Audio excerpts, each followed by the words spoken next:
morning, or depending when you're watching this, good afternoon, good evening, or good night. My name is Ross, and as always told, out of Voice of Radio. So today, we need to take a look at Shuppet Donk, one of the weirdest, most annoying decks that we've had kind of ever. It was designed to win on your very first turn by knocking out hopefully your opponent's only Pokemon, but if there were more than one, hopefully all of them. And it all revolved around the Shuppet from Platinum. Yeah, I did my top 10 from Platinum the other day. That might be what spurred me on. I've been meaning to make this video for a while, but now, ladies and gentlemen, now it's time. So Shuppet then had an attack for a single Psychic Energy that did 30 damage, and then put Shuppet and all cards attached to it into your hand. Now, 30 damage in and of itself isn't really enough, to be honest with you. But what we had back then was Expert Belt. Expert Belt gave a Pokemon an extra 20 HP and meant that its attacks did an extra 20 damage, but with the downside that it gave up an extra prize if KO'd. But remember that Shuppet's bouncing straight back to your hand, so it didn't matter. The other really important thing back when we played Shuppet Donk was that plus power attached to a Pokemon, it was not discarded. Now that's very important. If you discard plus power, then you discard all four, you do an extra 40 damage, and then Shuppet and Expert bounce back to your hand.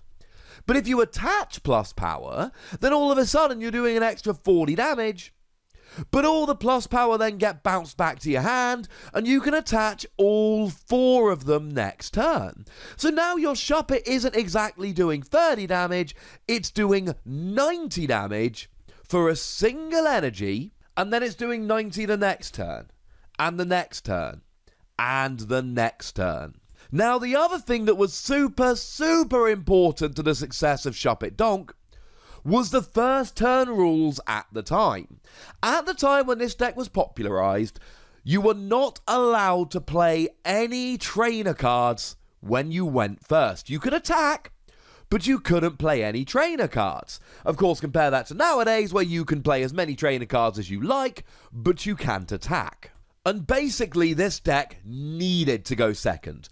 Going second was extremely important for this deck, because then you could attack after using all of your cards, etc., etc., but you were attacking against somebody who hadn't played any trainer cards. So it's not like nowadays where if you go second, your opponent's had a turn to set up as much as they like, get all their Pokemon out, etc. You were facing down a player who'd not been able to use any trainer cards. Now, there were still ways to get Pokemon out. Cool Energy comes to mind.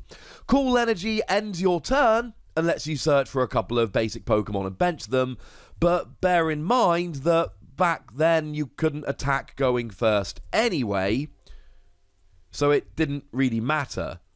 Like, it wasn't an issue because you weren't attacking anyway, so you might as well use Cool Energy. But at its best, Shuppet Donk went second against a single Pokemon because your opponent hadn't played any trainer cards, and then just KO'd the only Pokemon there. Hopefully it had 90 HP or less. Now that wasn't the entire deck, but that is the basis of the deck. There were some other things going on as well.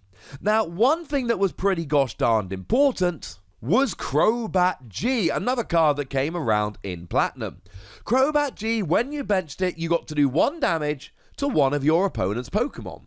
And you would combine this with Poker Turn, an item card that let you pick up an SP Pokemon, which Crobat was, and Super Scoop Up that let you pick up a Pokemon, but only if you flipped heads. And hopefully you'd be using this many times. This wouldn't be a one-shot deal, you'd be playing it over and over again, so that if a Pokemon had more than 90 HP, you could whittle it down using Crobat over and over again, and then go ahead and attack with your Shuppet. Now, a lot of the time, going first was the end for Shuppet Donk, and similarly, as the game wore on, this got worse and worse and worse. Because Shuppet's not exactly some big powerhouse Pokemon, it's got 50 HP. and your opponent could try and disrupt your hand so that you weren't actually pulling off the 90 every turn. And honestly, when your opponent got set up with their bigger Pokemon, 90 wasn't exactly enough, and there's no 2-prize Pokemon outside of Expert Bout. Shuppet was a quick deck that aimed to go second and win turn 1, and it often fell apart if it didn't. But there were some other Pokemon we had there to try and help if it did go to a longer game. One of which was Mr. Mime. Now, Mr. Mime had a really nice Pokebody, and the goal of Mr. Mime was to try and slow your opponent down.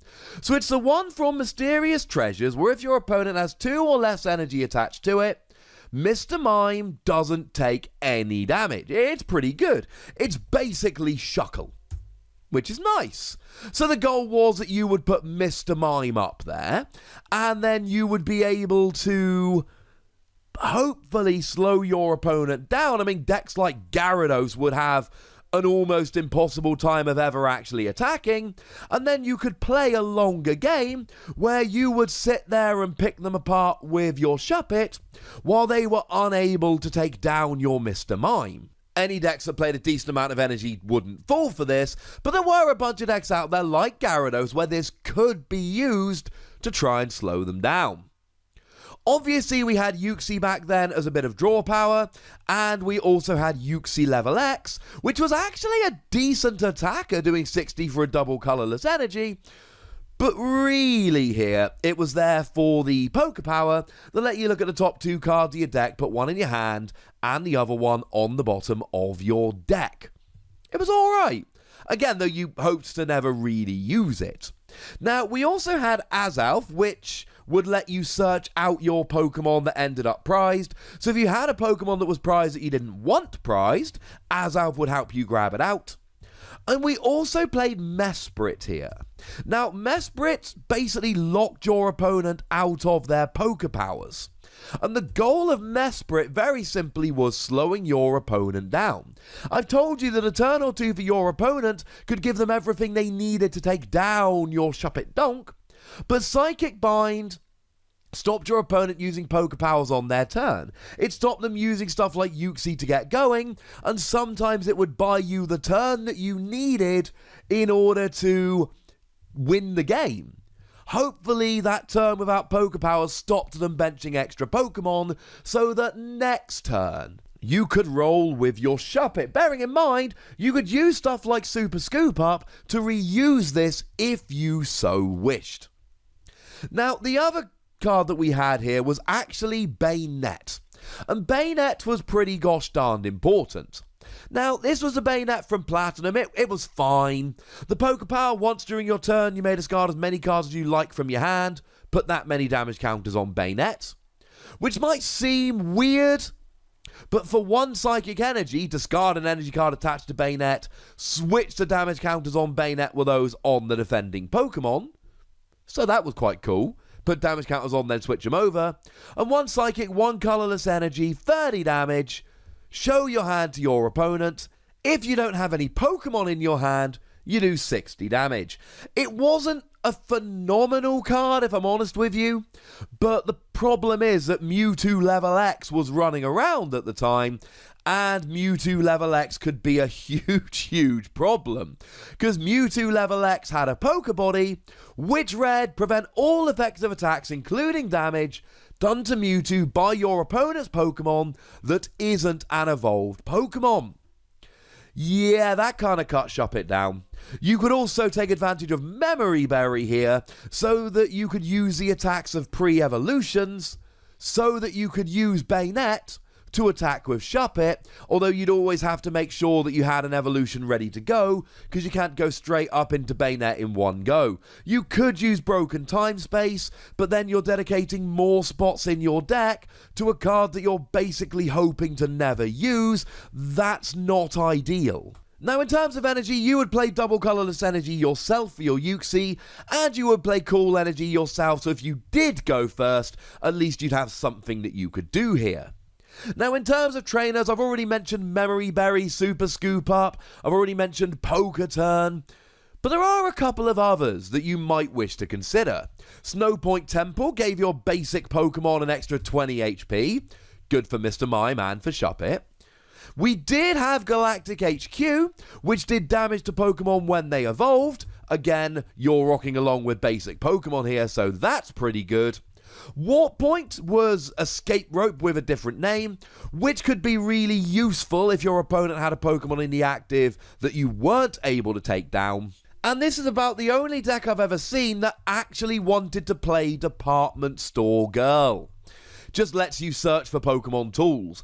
But the thing is, because you're using Memory Berry and you're using Expert Bout, it actually came in like super handy. And then we had the same kind of stuff that every deck played back then. BB Search, which got basic Pokemon and basic energy. And Pokemon Collector, which got free basic Pokemon into your hand. That's pretty standard, if I'm honest, for every deck back then.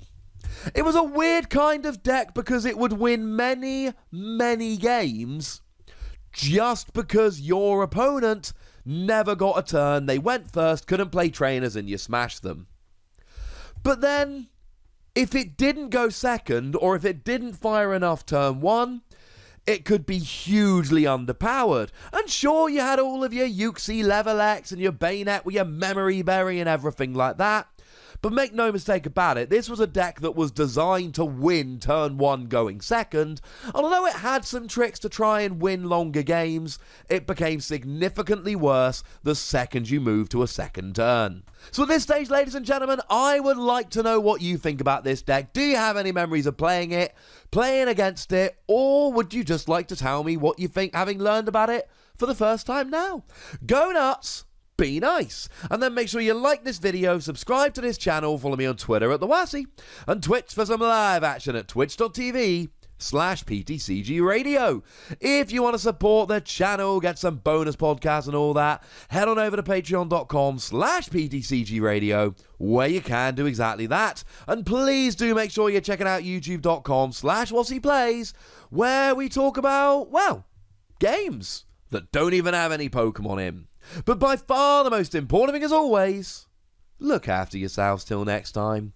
Thank you very much for watching. My name is Ross, and you've been watching PTCG Radio.